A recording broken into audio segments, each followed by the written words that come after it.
Chimeran threat began in Russia. The origin of the virus is unknown, but its effects were devastating and swift. In the 1930s, reports of biological experiments began leaking out of Russia. Then reports of villages destroyed overnight. Then entire cities.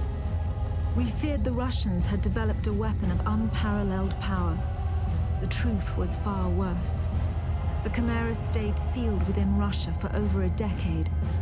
Then, in 1949, they launched an attack that overwhelmed all of Europe in a matter of weeks. For several months we thought England was safe.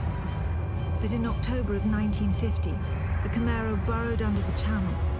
We had prepared for them, but in 3 months' time, the war was lost. We abandoned the cities to the Chimera and retreated to scattered military bases and outposts. The Chimera had won. On July the 11th, 1951, the Americans launched an assault on the eastern coast of England. On the second wave of that assault was a sergeant named Nathan Hale. The actions of that soldier have become a matter of both scrutiny and myth. What follows are the known events of his life from July 11th to July the 14th, the day he was last seen.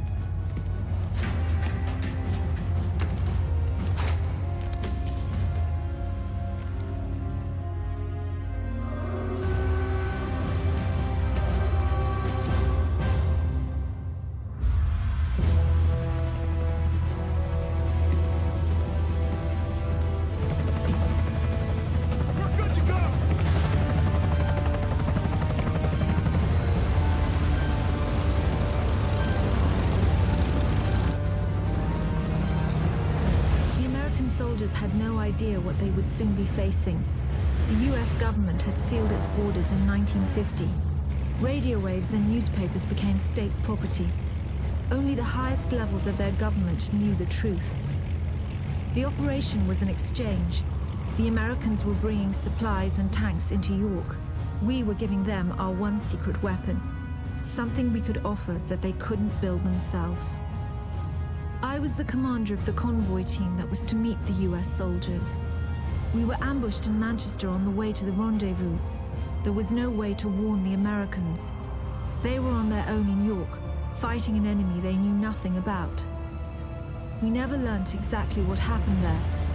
All we know is that Nathan Hale was the sole survivor.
that?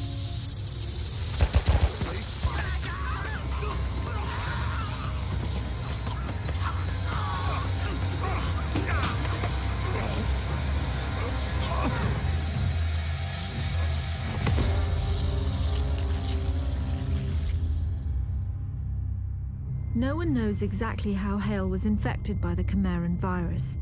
Our only clue is a journal entry recovered from the body of a US medic. It says that he encountered a number of comatose soldiers in a dry creek bed. One of the soldiers, a sergeant, suddenly woke up. Unlike the other soldiers, his body had no wounds at all.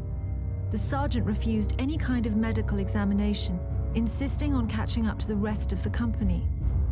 If that sergeant was in fact Nathan Hale, then he remains the only known person to wake up after being infected. Whether the Chimeran virus mutated within him, or whether his body had an innate resistance to it, remains a mystery.